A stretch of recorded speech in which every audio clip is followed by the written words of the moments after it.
എല്ലാവർക്കും എൻ്റെ സ്നേഹം നിറഞ്ഞ നമസ്കാരം. ഇന്നത്തെ വീഡിയോ എന്ന് പറയുന്നത് 249 ഇന്നും ഞാൻ ചക്ര ഹീലിങ്ങിനെ കുറിച്ചാണ് കുറച്ച് പറഞ്ഞിട്ട് ഏതെങ്കിലും ഒരു ചക്ര എടുത്ത് അതിനെ വിവരിച്ച് പറയാമെന്ന് വിചാരിക്കുന്നു. അപ്പം ചക്ര ഹീലിംഗ് എന്ന് പറയുന്നത് ട്രീറ്റ്മെൻ്റ് അല്ല, ആക്ടിവേഷനും അല്ല. ഹീലിംഗ് എന്ന് പറഞ്ഞാൽ ചികിത്സിക്കുക. ഇന്നലെ ഒരു സഹോദരി എനിക്ക് പറഞ്ഞു, ചികിത്സിക്കുക എന്നൊന്നും പറയരുത്, ചികിത്സിക്കുക എന്ന്. എനിക്ക് പറഞ്ഞതിൽ വളരെ സന്തോഷമുണ്ട്. ഞാൻ പറഞ്ഞില്ലേ, എനിക്ക് മലയാളം എഴുതി പഠിക്കാത്തത് കൊണ്ടാണ് വീട്ടിൽ വർത്തമാനം പറയുന്നതോടുകൂടി തീരുന്നു അവിടെ എൻ്റെ നോളേജ്. അപ്പം എഴുതി പഠിക്കാത്തത് കൊണ്ടാണ് ഈ പ്രൊണൗൺസിയേഷനിൽ കുറച്ച് അങ്ങോട്ടും ഇങ്ങോട്ടും വ്യത്യാസം വരുന്നത്. അത് എനിക്ക് പറയുന്നതിൽ സന്തോഷമേ ഉള്ളൂ. എനിക്കും കറക്റ്റ് ചെയ്യണം, പെർഫെക്റ്റ് ആവണമെന്നാണ് എപ്പോഴുമേ. ഞാൻ ഒരു പെർഫെക്ഷനിസ്റ്റാണ്. എപ്പോഴും എന്ത് ചെയ്താലും ഒരു ടോയ്ലറ്റ് കഴുകിയാൽ പോലും അത് സ്പിക്ക് ആൻഡ് സ്പാനായിട്ട് അങ്ങനെ സ്പാർക്ലിംഗ് വൈറ്റായിട്ട് ഇരിക്കണമെന്നാണ് ഞാൻ ആഗ്രഹിച്ച് ചെയ്യുന്നത്. അതുകൊണ്ട് എന്തെങ്കിലുമൊക്കെ തെറ്റുണ്ടെങ്കിൽ നിങ്ങൾ ധൈര്യമായിട്ട് എൻ്റെ അടുത്ത് പറയാം, മെസ്സേജിലിടാം.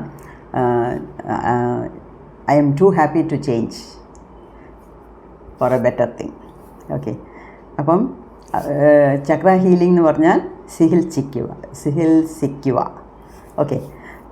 അതിന് മരുന്നും ഇഞ്ചക്ഷനും എക്സ്റേയും ഒന്നും വേണ്ട, ഒരു ഡോക്ടറുടെ ആവശ്യമില്ല. എല്ലാം നമുക്ക് സ്വയം ചെയ്യാനുള്ളതാണ്. എന്താണെന്ന് വെച്ചാൽ ചക്രാസ് നമ്മളുടെ ദേഹത്താണോ ഉള്ളത്. ഓക്കെ. അപ്പം അതിനെ എങ്ങനെ മാറ്റണം, അതും ചക്രാസിനെ ആർക്കും കണ്ണുകൊണ്ട് കാണാൻ ഒക്കത്തില്ല. ഇപ്പം തലവേദനയ്ക്ക് നട്ടെല്ലിൻ്റെ ഇഞ്ചക്ഷനും അതും നമ്മുടെ ദേഹത്താണ് ഉള്ളത്, ഇല്ല എന്നല്ല. പക്ഷേ അത് മറ്റവർക്ക് കാണാൻ പറ്റുന്നു, അതുകൊണ്ട് ചികിത്സിക്കാൻ പറ്റുന്നു, ട്രീറ്റ്മെൻറ്റിന് കൊടുക്കാൻ പറ്റുന്നു. അതേ സമയത്ത് ചക്ര ഹീലിംഗ് എന്ന് പറയുമ്പം നമ്മൾ സ്വയം പഠിച്ച്, ഈ ടെക്നിക്സൊക്കെ ഞാൻ പറഞ്ഞു തരുന്നില്ലയോ, അതെല്ലാം നിങ്ങൾ കേട്ട് പഠിച്ച് മനസ്സിലാക്കി സ്വയം ചെയ്യണം. ഇതെല്ലാം ചെയ്യാനേ ഒരു അരമണിക്കൂർ മതി. ദിവസം ഒരു അരമണിക്കൂർ ചെലവിടുവാണെങ്കിൽ നമുക്ക് ദേഹരീതിയായിട്ടും മനോരീതിയായിട്ടും നല്ല വ്യത്യാസങ്ങൾ, മാറ്റങ്ങൾ, പോസിറ്റീവ് ചേഞ്ചസ് നമുക്ക് പ്രതീക്ഷിക്കാം. ഓക്കെ. അതൊരു കാര്യം. പിന്നെ ചിലരൊക്കെ എന്നെ വിളിച്ച് സംശയം ചോദിക്കുന്നു, വോയിസായിട്ടും ടെക്സ്റ്റായിട്ടും ഒക്കെ ഇടുന്നു. ഞാൻ നേരത്തെ ഓൾറെഡി ഞാൻ കുറച്ചൊക്കെ ചെയ്യുന്നുണ്ട്, യോഗ ചെയ്യുന്നുണ്ട്, പ്രാണായാമം ചെയ്യുന്നുണ്ട്, ഭസ്ത്രിക ചെയ്യുന്നുണ്ട്. അതും ഇതും കൂടെ ക്ലാഷ് ആകുമോ, അത് ചെയ്യുമ്പോൾ ഇത് ചെയ്യാമോ? ഈ ചക്ര ഹീലിംഗ് എന്ന് പറയുന്നത് ആർക്ക് വേണമെങ്കിലും ഏത് സമയത്ത് വേണമെങ്കിലും ചെയ്യാം. അതിൻ്റെ ടെക്നിക്സ് നിങ്ങൾ പഠിച്ചാൽ മനസ്സിലാകും, ഓ ഇതാണോ മാഡം അന്ന് ഇത്രയും പറഞ്ഞത് എന്നുവെച്ചാലേ, ഇപ്പം മെഡിറ്റേഷനിലൊക്കെ ഡൂസ് ആൻഡ് ഡോൺസ് ഉണ്ട്. അതായത് വയർ നിറച്ച് കഴിച്ചിട്ട് ചെയ്യരുത്, മിക്കവാറും രാവിലെയും വൈകുന്നേരം രാത്രി ചെയ്യുന്നതാണ് നല്ലത്. അങ്ങനെയൊക്കെ. ഈ ചക്ര ഹീലിങ്ങിന് അങ്ങനെ ഒന്നുമില്ല. നിങ്ങൾ ഉച്ചയ്ക്ക് ഒരു അരമണിക്കൂർ ഓഫീസിലിരിക്കുമ്പം ഒരുമാതിരി ഡള്ളായിട്ടിരിക്കുന്നെങ്കിലേ കണ്ണടച്ചാൽ അവിടെ വെച്ച് അങ്ങ് ചെയ്യാം. ഇതിൽ ആർക്കും അറിയേണ്ട കാര്യമില്ല. നമ്മളായിട്ട് മനസ്സുകൊണ്ട് ചെയ്താലും മതി. വീട്ടിൽ ഇരിക്കുമ്പം കുറച്ചും കൂടെ ഫ്രീ ആയിട്ട് ചെയ്യാം. അതൊക്കെയാണ്. സോ വളരെ എളുപ്പത്തിൽ ചെയ്യാവുന്ന കാര്യങ്ങളാണ്. ഇതിന് വേറെ ആരുടെയും സഹായം വേണ്ട.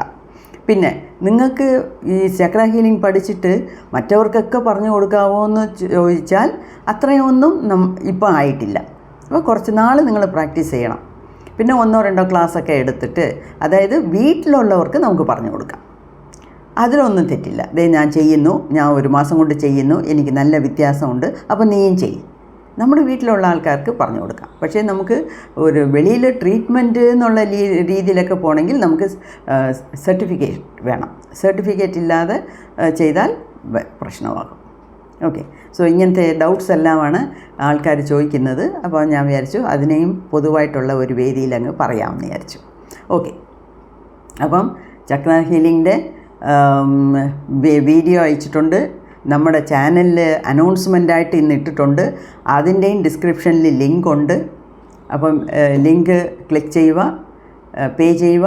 പേരും വാട്സപ്പുള്ള മൊബൈൽ നമ്പറും ഇമെയിൽ ഐ ഡിയും തരിക. ഇമെയിൽ ഐ ഡി മസ്റ്റാണ്. എന്താണെന്ന് വെച്ചാൽ റെക്കോർഡഡ് വീഡിയോ ഞാൻ തരാൻ പോവുകയാണ്. അപ്പം നിങ്ങളുടെ ഇമെയിൽ ഐ ഡിയിൽ മാത്രമേ എനിക്കത് അയക്കാൻ ഒക്കത്തുള്ളൂ. ഓക്കെ. ഗൂഗിൾ ഡ്രൈവ് മുഖാന്തരം എനിക്ക് അയക്കാൻ പറ്റും 10 ദിവസത്തേക്ക്. ഓക്കെ. സോ ഇതൊക്കെയാണ് സംശയങ്ങൾ തീർക്കാനുള്ള ഒരു പോയിൻറ്റ്സ്. ഓക്കെ.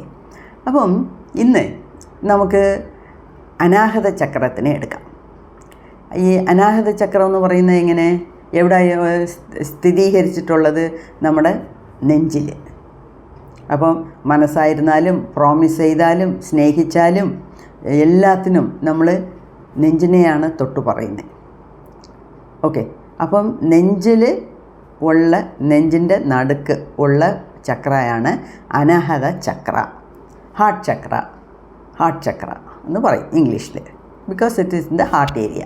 ഓക്കെ, ഇപ്പം ഇത് ഞാൻ നേരത്തെ പറഞ്ഞിട്ടുണ്ട്, ഒരു ചക്ര എന്ന് പറഞ്ഞാൽ അതിനെ ചുറ്റിയുള്ള അവയവങ്ങൾക്ക് അത് എനർജി നൽകും. ഓക്കെ, പൊതുവേ സഹസ്രാരത്തിൽ നിന്ന് മൂലാധാരം വരെ എനർജി ഫ്ലോ ഉണ്ട്. പക്ഷേ അതാത് ലൊക്കേഷനിലുള്ള ചക്രാസ് അതിൻ്റെ ചുറ്റുംപറ്റുമുള്ള ഓർഗൻസിനെയാണ് കൂടുതൽ ഇൻഫ്ലുവൻസ് ചെയ്യുന്നത്. അപ്പം എനർജി ബ്ലോക്ക് ഇല്ലാതിരുന്ന നല്ല രീതിയിൽ ആ ഓർഗൻസിനൊക്കെ എനർജി കിട്ടും. എനർജി കിട്ടിയാൽ പിന്നെ എന്തുവാ പറയണം, എല്ലാ ഓർഗൻസും ഏറ്റവും നല്ല രീതിയിൽ പ്രവർത്തിക്കും. അപ്പം നമ്മളുടെ ഹെൽത്ത് ഓട്ടോമാറ്റിക്കായിട്ട് 100% പെർഫെക്റ്റ് ആകും. അതാണ് ഇതിൻ്റെ രഹസ്യം, വേറെ ഒന്നുമല്ല. ഓക്കെ, സോ ഇത് ഏതിൻ്റെ കൂടെ വേണമെങ്കിലും ചെയ്യാം. ഓക്കെ, അപ്പോൾ പ്രാണായാമത്തിൻ്റെ കൂടെ ചെയ്താൽ കുഴപ്പമുണ്ടോ? അതൊന്നും ഒരു സംശയവും വേണ്ട. ഓക്കെ, നമ്മൾ എന്നും കുളിച്ചു കഴിക്കുന്നു, അമ്പലത്തിൽ പോകുന്നു, ഓഫീസിൽ പോകുന്നു, അതുപോലെ ഇതും നമ്മളുടെ ഒരു ഡെയിലി റൊട്ടീൻ്റെ ഒരു പാർട്ടായിട്ടായാൽ മതി, അത്രയേ ഉള്ളൂ. അപ്പം ഈ അനാഹത ചക്ര എന്നുള്ളത് ഈ ഹാർട്ട് റീജനിൽ, ചെസ്റ്റ് റീജനിൽ, നെഞ്ച് പകുതിയിൽ ഈ ഭാഗത്താണ് ഉള്ളത്. ഓക്കെ, അപ്പം ഏതേത് ഓർഗൻസാണ് അത് എനർജൈസ് ചെയ്യുന്നത്? ഇവിടെ എന്തൊക്കെ ഉണ്ട് നമുക്ക്? ഹാർട്ടുണ്ട്, ലങ്സ് ഉണ്ട്, പിന്നെ ഈ ശ്വാസക്കുഴലിൻ്റെ ട്യൂബുണ്ട്, അതായത് ട്രക്കിയ ഇവിടെ വരും, പിന്നെ ബ്രോങ്കൈറ്റിസ് എന്ന് പറയുന്നില്ല, ഉണ്ട്, പിന്നെ തൈമസ് ഗ്ലാൻഡ് ഉണ്ട്, അതായത് ഇവിടെ ഒരു ബോണുണ്ട്, അതിൻ്റെ അടുത്താണ് തൈമസ് ഗ്ലാൻഡ് ഉള്ളത്. തൈമസ് ഗ്ലാൻഡ് ഒരു എൻഡോക്രൈൻ ഗ്ലാൻഡാണ്, അപ്പോൾ അത് വളരെ ഇമ്പോർട്ടൻ്റ് ആണ്. അപ്പം തൈമസ് ഗ്ലാൻഡ്, പിന്നെ ഈ ഭാഗത്ത് ഇങ്ങനെ സ്പ്രെഡ് ചെയ്ത് വരും അതിൻ്റെ എനർജി, അനാഹത ചക്രത്തിൻ്റെ എനർജി ഇങ്ങനെ പരവി വരും. അപ്പോൾ എന്തുവാ, ഷോൾഡർ, അത് തുടർന്ന് കൈ, ഈ ഷോൾഡർ, ഈ കൈ, ഇതാണ് മെയിനായിട്ട് ഉള്ള അനാഹത ചക്രയുടെ അടിയിൽ വരുന്ന ഓർഗൻസ്. ഓക്കെ, പിന്നെ അതേപോലെ ഇവിടെ ഫ്രണ്ട്. അപ്പോൾ ഈ ഫ്രണ്ടിൻ്റെ ഈ നെഞ്ചിനും വയറ്റിനും നടുക്കൊരു ചെറിയ ഒരു ലെയറുണ്ട്, ഡയഫ്രം എന്ന് പറയും, അതുവരെയാണ് ഇതിൻ്റെ സ്ഥലം. ഓക്കെ, ഇവിടം തൊട്ട് ഇവിടെ വിശുദ്ധിയുണ്ട്, വിശുദ്ധിയുടെ താഴെ ഇവിടം വരെ ഇവിടെ ഉള്ളതാണ്. ഇത്രയും ഓർഗൻസിനെയാണ് അത് നോക്കിക്കണ്ട് എനർജി കൊടുത്ത് ചെയ്യിപ്പിക്കുന്നത്.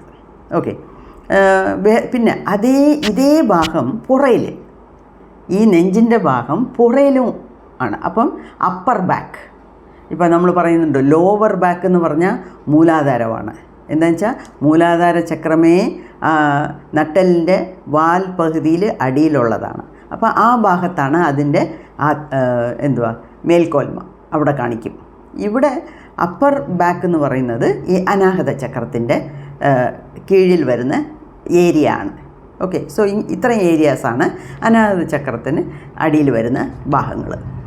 ഇതിൽ എന്തൊക്കെയാണ് ഇഷ്യൂസ് എന്ന് വെച്ചാൽ എന്തുവാ, പ്രോബ്ലങ്ങൾ, ചാലഞ്ചസ്, ഇഷ്യൂസ്, അതായത് എന്തൊക്കെ രീതിയിൽ ഇത് നമ്മളെ ബാധിക്കാം എന്നുള്ളതാണ് ഇഷ്യൂസ് എന്ന് പറയുന്നത്.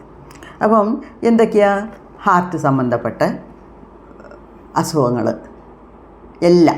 ഹാർട്ട് സംബന്ധപ്പെട്ട എല്ലാ അസുഖങ്ങളും, അതല്ലാതെ ബ്രോങ്കൈറ്റിസ്, ലങ് TB, ഈ തൈമസ് ഗ്ലാൻഡ് ഉള്ളതുകൊണ്ട് ഇമ്മ്യൂൺ സിസ്റ്റം, അല്ലാതെ ബ്രസ്റ്റ്, പിന്നെ ആസ്മ, അലർജി, ഈ ശ്വാസമുട്ടൽ അലർജി, പിന്നെ ഇതൊക്കെ കൂടി വരുമ്പം അവർക്ക് തന്നെ വയ്യാതെ വേറെ ഏതെങ്കിലും ഷോർട്ട് കട്ട് നോക്കി ഏതെങ്കിലും ഒരു ഡ്രഗ് അഡിക്ഷനിൽ പോയി വീഴും. ഇതൊക്കെയാണ് ഈ അനാഹത ചക്ര നേരെ ചൊവ്വേ പ്രവർത്തിച്ചില്ലെങ്കിൽ വരുന്ന അസുഖങ്ങൾ. ഓക്കെ, ഇത് ദേഹസംബന്ധമായിട്ട്. മാനസികമായിട്ട് എന്തൊക്കെയാണ് വരുന്നത്? ഈ മനസ്സ്, നമ്മുടെ അനാഹത ചക്ര എന്ന് പറയുന്നത് എമ്പതി, സിമ്പതി, കമ്പാഷൻ എന്നാണ് പറയുന്നത്. അതൊരു രീതി. ഈ എമ്പതി സിമ്പതി എന്നൊക്കെ പറയുമ്പോൾ എന്തുവാ, ഇപ്പം അഹമ്മദാബാദിൻ്റെ എയർ ക്രാഷ് നമ്മൾ കേട്ടു, ന്യൂസിൽ കണ്ടു കേട്ടു, ഒരാൾ ഒഴിച്ച് ബാക്കി എല്ലാവരും മരിച്ചു എന്നൊക്കെ കേൾക്കുമ്പം നമുക്ക് സഹിക്കാൻ പറ്റുന്നില്ല. കുറച്ച് നേരം ഇരുന്ന് ചിന്തിച്ചാലേ, അതും ലണ്ടനിൽ പോകാൻ എത്ര ആഗ്രഹങ്ങളോട്, എന്തൊക്കെ പ്രിപ്പറേഷനോട് കൂടി പോയതായിരിക്കും, എന്തൊക്കെ പ്ലാൻ കൂടി കൊണ്ട് പോയതായിരിക്കും. കയറിയ ഉടനെ ഇങ്ങനെ അപ്പോൾ കേൾക്കുമ്പോഴേ നമുക്ക് നമ്മുടെ ദേഹവും മനസ്സും തളരുന്നു. അത്രയ്ക്ക് വലിയ ഒരു ദുരന്തമായിരുന്നു അത്. പക്ഷേ നമ്മൾ കേട്ടു, മനപ്രയാസപ്പെട്ടു. കുറച്ച് കഴിഞ്ഞ് അതൊക്കെ വിധി, എന്തെങ്കിലും നമ്മൾ തന്നെ നമ്മളെ സമാധാനിപ്പിച്ചിട്ടുണ്ട്, നമ്മുടെ ജോലിയിൽ ഇറങ്ങുന്നു. ഓക്കെ, അത് എന്ന് പറയുന്നത് സിമ്പതി. നമുക്ക് ആരോരെയും അറിഞ്ഞുകൂടാ അതിൽ, എന്നാലും നമ്മുടെ മനസ്സിനൊരു വേദന, അത് സിമ്പതി.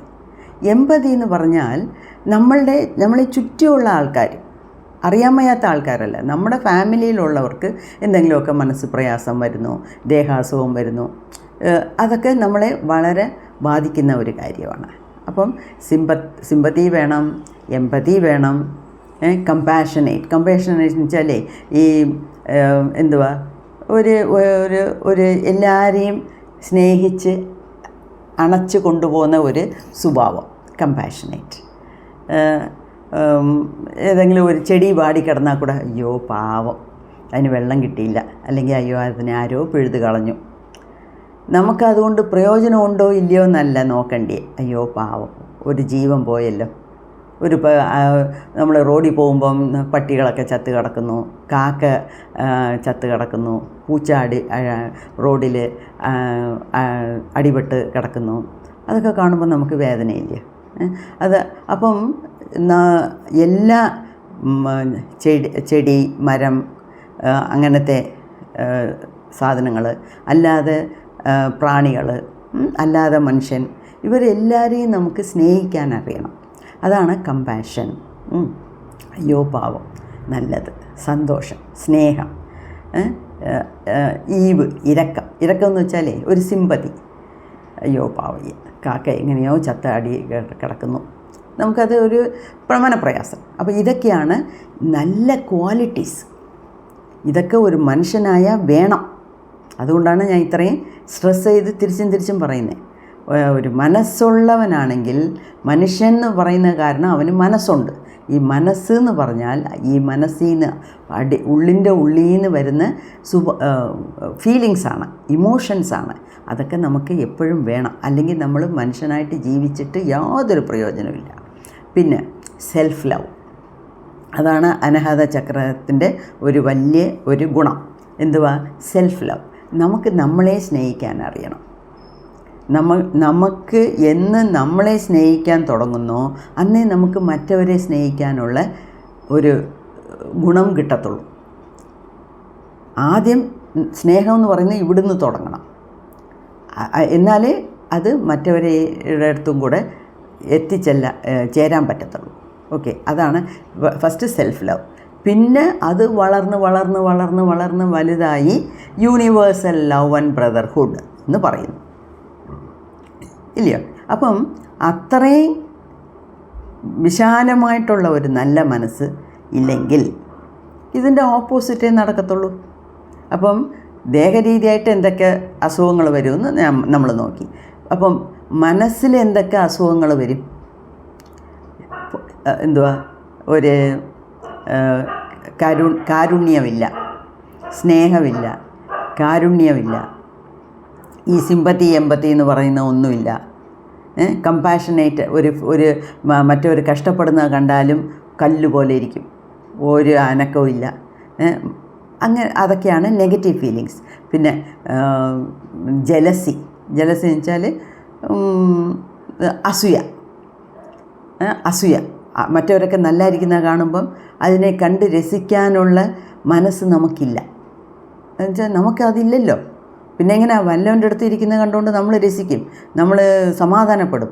അപ്പോൾ അതിന് പുറമെ അത് അല്ലാതെ ജലസി എന്ന് വെച്ചാൽ അസൂയ. പിന്നെ ചിലർക്കുണ്ട് പൊസസീവ്നെസ്, സ്നേഹം കൂടിപ്പോയാൽ ഭയങ്കര പൊസസീവ്നെസ്സാണ്. അതും നല്ലതല്ല.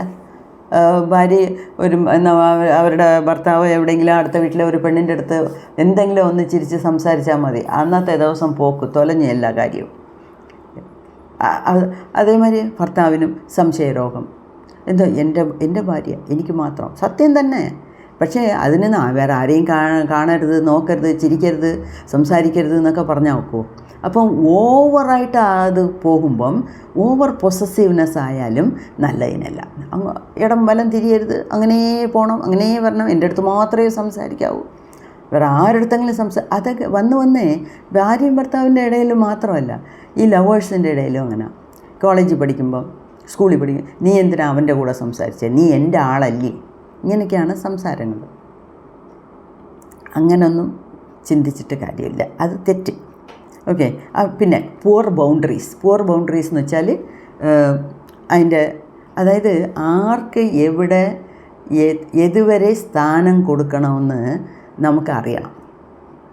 അതാണ് ബൗണ്ടറി ഇടുന്നു എന്ന് പറയുന്നത്. ബൗണ്ടറി എന്ന് വെച്ചാൽ ഒരു ലൈൻ വരയ്ക്കണം. ഇപ്പം നമ്മുടെ വീട്ടിൽ തന്നെ, ഇപ്പോൾ എൻ്റെ വീട്ടിൽ ആദ്യം കയറി വരുമ്പം ഒരു ചെറിയ വരാണ്ട, പിന്നെ ഒരു ചെറിയ മുറി, അത് ഫോർമലായിട്ടുള്ളത്. അപ്പം വെളിയിൽ നിന്ന് ആരെങ്കിലുമൊക്കെ വരും, ഓഫീസിൽ കാണുന്നവർ ഒരുപാട് പേര് വരുന്നു. അവരെല്ലാം നമ്മുടെ ഫാമിലി മെമ്പേഴ്സ് അല്ല. അപ്പോൾ അവരെ അവിടെ തന്നെ വെച്ച് ഇരുത്തി സംസാരിച്ച് അങ്ങനെ പറഞ്ഞു വിടുക, അത് ഫോർമൽ. അല്ലാതെ ഇൻഫോർമൽ എന്ന് പറഞ്ഞ ഒരു ലിവിങ് റൂമുണ്ട്. അവിടെ ആകുമ്പം നമ്മുടെ റിലേറ്റീവ്സ്, നമുക്ക് വേണ്ടപ്പെട്ടവരെയൊക്കെ നേരെ അകത്ത് വിളിച്ചുകൊണ്ട് വരിക. അപ്പം ആരാരെ എവിടെ നിർത്തണമെന്നുള്ളതിനാണ് ബൗണ്ടറി ഇടുന്നു, ഒരു ലൈൻ വരയ്ക്കുക. അതേപോലെ നമ്മളുടെ ജീവിതത്തിൽ ആർക്കാർക്ക് എവിടം വരെ സ്വാതന്ത്ര്യം കൊടുക്കണം, എവിടെ വെച്ച് നിർത്തണം എന്നുള്ളത് നമുക്കറിയണം. അപ്പം ഈ അനാഹത ചക്ര ശരിക്ക് ഫങ്ഷൻ ചെയ്തില്ലെങ്കിൽ അവർക്കിതൊന്നും അറിഞ്ഞുകൂടാ. ഓക്കെ, എല്ലാം കാട് കയറിയ രീതിയിലായിരിക്കും, എല്ലാവരുടെ കൂടെയും ഒരുപോലെ മിങ്കിളാകുന്നത്. അതൊക്കെ തെറ്റാണ്, ഇല്ലയോ? അപ്പോൾ ആരെ എവിടെ വെച്ച് നിർത്തണമെന്നുള്ളത് നമുക്കറിഞ്ഞിരിക്കണം. ചിലർക്ക് വലിയ ഞാൻ നല്ലത് ചെയ്യുക. ചിലരുണ്ട് അഭിനയിക്കും. അതായത് മറ്റവരുടെ അടുത്ത് നല്ല പേര് വാങ്ങിക്കണമെന്ന് പറഞ്ഞുകൊണ്ട് വിചാരിച്ചുണ്ട്. അതായത് നമ്മളുടെ റിലേറ്റീവ്സ് എല്ലാം എന്നെ നല്ല ആളെന്ന് പൊക്കി പറയണം എന്ന് പറഞ്ഞുകൊണ്ട് ഔട്ട് ഓഫ് ദ വേ പോയി ഷോ കാണിക്കുക. ഞാൻ എൻ്റെ അമ്മായി അമ്മയ്ക്ക് സാരി വാങ്ങിച്ചു കൊടുത്തു, എൻ്റെ അമ്മായി അമ്മയ്ക്ക് വള വാങ്ങിച്ചു കൊടുത്തു, എൻ്റെ അമ്മായി അമ്മയ്ക്ക് ഇഷ്ടമുള്ള ചോറ് വെച്ച് കൊടുത്തു, കറി വെച്ച് കൊടുത്തു. ഇത് എന്തുവാ? 4 പേരുടെ ഇടയിൽ നമുക്ക് നല്ല പേര് വാങ്ങിക്കണമെന്ന് ഉള്ള ഒരു അഭിനയം. അതൊക്കെ നല്ല ഒരു സ്വഭാവങ്ങളല്ല. എന്നെങ്കിലും ഒരു ദിവസം നമ്മളുടെ ട്രൂ ക്വാളിറ്റി അവർക്കും മനസ്സിലാകും. അപ്പം ഉള്ള ഒരു കാലവും നമുക്ക് അഭിനയിച്ചുകൊണ്ടിരിക്കാൻ ഒക്കത്തില്ല. ഓക്കെ, എവിടെയെങ്കിലും കള്ളം എവിടെയെങ്കിലും ഒരു സ്ഥലത്ത് പിടിപെടും. അതുപോലെ ചിലർക്ക് വളരെ നാണമാണ്. അതായത് വെളി വരാനേ നാണം, സംസാരിക്കാൻ നാണം. അങ്ങനൊന്നും ഇക്കാലത്തുള്ള പെൺപിള്ളേർക്കൊന്നും ഇല്ല. എന്നാലും ഉള്ളിലെങ്കിലും കാണും ഒരു ഇൻഹിബിഷൻ എന്ന് വെച്ചാൽ എന്തോ നമ്മളെ തടഞ്ഞു നിർത്തുന്ന പോലെ, ഫ്രീ ആയിട്ട് സംസാരിക്കാൻ വയ്യ, അങ്ങനെയുള്ള സ്വഭാവങ്ങളൊക്കെ ഉണ്ട്. പിന്നെ മനസ്സിനെ തളർന്നു പോകുന്ന ഡിപ്രഷൻ. ചിലരുണ്ട് ക്രിട്ടിക്കലായിട്ട് സംസാരിക്കും. അതായത് കുത്തി നോവിപ്പിക്കുന്ന പോലെ വാക്കുകളെല്ലാം അങ്ങനെ ആറോ പോലെ വരും. ആറോ പോലെ നമ്മളുടെ നെഞ്ചിനെ തുളച്ച് കയറുന്ന രീതിയിലായിരിക്കും അവരുടെ സംസാരം. വളരെ ക്രിട്ടിക്കലായിട്ടുള്ള സംസാരം. ചിലർ നന്നായിട്ടിരിക്കുന്നത്, സന്തോഷമായിട്ടിരിക്കുന്നത്, ഹാപ്പി ആയിട്ടിരിക്കുന്നത് കാണുമ്പം സഹിക്കാൻ വയ്യാത്ത ഒരു ഫീലിംഗ്, ഇൻടോളറൻസ്. മറ്റവരെല്ലാം നല്ലതായിരിക്കുന്നത് കാണാൻ സഹിക്കുന്നില്ല, അതുകൊണ്ട് കുറേ മനപ്രയാസങ്ങൾ. എപ്പോഴും ഇറിറ്റബിലിറ്റി എന്ന് വെച്ചാൽ എപ്പോഴും ചിടിന്നിരിക്കുക, എല്ലാത്തിനും ഒരു എരിച്ചൽ, ഒരു ദേഷ്യം, ഒരു വെറുപ്പ്. ഇതൊക്കെ നെഗറ്റീവ് ക്വാളിറ്റീസാണ്. ഒരു നല്ല അനാഹത ചക്ര നന്നായിട്ട് പ്രവർത്തിക്കുന്ന ഒരാളിന് ഇങ്ങനത്തെ നെഗറ്റീവ് ക്വാളിറ്റീസ് ഒന്നും അടുത്തേ പോകരുത്. അതാണ് വേണ്ടിയത്.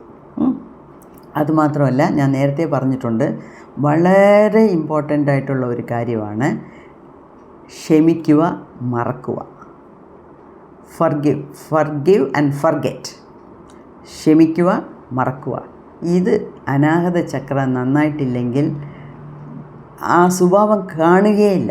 അതായത് ക്ഷമിക്കാനുള്ള ഒരു വലിയ മനസ്സില്ല, ബ്രോഡ് മൈൻഡഡ്നെസ് ഇല്ല. ക്ഷമിച്ച് കളഞ്ഞാലല്ലേ മറക്കാൻ പറ്റത്തുള്ളൂ. അപ്പോൾ ഈ ഫർഗിവ് ആൻഡ് ഫർഗെറ്റ് എന്നുള്ളത്, ക്ഷമിക്കുക, മറക്കുക എന്നുള്ളത് ലെവലേശം പോലും ഇല്ല. ഇങ്ങനത്തെ സ്വഭാവങ്ങളൊക്കെയാണ്. അതുമാത്രമല്ല, ഇതെല്ലാം ഇങ്ങനെ വരുമ്പോഴേ അവർക്കേ ഉള്ളിൻ്റെ ഉള്ളിലറിയാം എൻ്റെ ഈ ഫീലിങ്സ് ഒന്നും ശരിയല്ല എന്ന്. അപ്പം അവരുടെ മനസ്സിൽ വരുന്ന നെഗറ്റീവ് ഫീലിങ്സ് അവരെ തന്നെ ബാധിക്കും. മറ്റവരെ കണ്ട് ഇവരെ അസൂയപ്പെട്ടാൽ അവർക്കല്ല അത് നഷ്ടം, സ്വയം നഷ്ടപ്പെടുവാണ്. എന്തുവാ? സന്തോഷം. അവരുടെ ജീവിതത്തിലുള്ള സന്തോഷത്തിനെ തൊലയ്ക്കുവാണ്. അത് നമ്പർ 1. നമ്പർ 2, ഇങ്ങനെ മനസ്സിലിങ്ങനെ പൊരുമി ഇരിക്കുമ്പം അവരുടെ മനസ്സിൽ തന്നെ രോഗങ്ങൾ ബാധിക്കും. മനസ്സ് ബാധിച്ചാൽ ദേഹവും ബാധിക്കും. അപ്പം ആളുകളെ പലരും കഷ്ടപ്പെടുന്നുണ്ട്, പല രോഗങ്ങളുമുണ്ട്, സദാസർവകാലവും ഗുളികയും കഴിച്ചുകൊണ്ടിരിക്കുന്നു. പക്ഷെ അവർ പറയുമ്പോൾ എന്തുവാണോ, ഞാൻ ഈ ജന്മത്ത് മനസാവാചാ കർമ്മണ ഞാൻ ഒന്നുമേ ചെയ്തിട്ടില്ല, ആർക്കും ഒരു ദ്രോഹം ചെയ്തിട്ടില്ല. പക്ഷേ അവർക്കേ അറിയുന്നില്ല ഇത്രയും കെട്ട സ്വഭാവങ്ങൾ നമ്മുടെ മനസ്സിൻ്റെ ഉള്ളിൽ കടന്ന് ഓടുവാണ്. എന്താ വെച്ചാൽ അതിനെ തരംതിരിച്ച് അറിയാനുള്ള അറിവ് അവർക്കില്ല.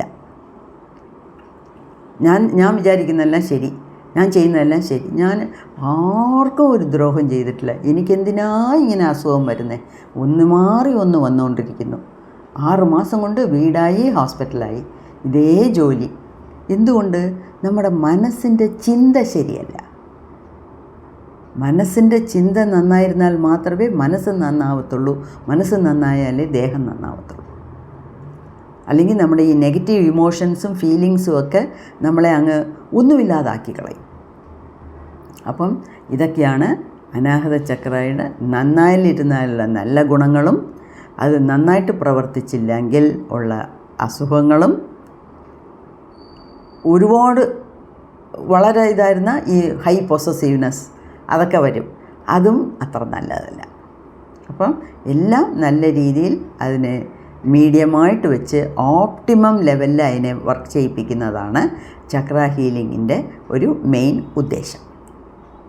അപ്പം എല്ലാവരും ചക്ര ഹീലിംഗ് പഠിക്കുക, അവനവൻ്റെ ചക്രാസിനെ നന്നാക്കുക, ഹീൽ ചെയ്യുക, നല്ല ഒരു ഹാപ്പി ആയിട്ടുള്ള ഒരു ജീവിതം ജീവിക്കുക. ഓക്കെ, ദൈവം അതിനുള്ള ഇടവരുത്തട്ടെ. നന്ദി, നമസ്കാരം.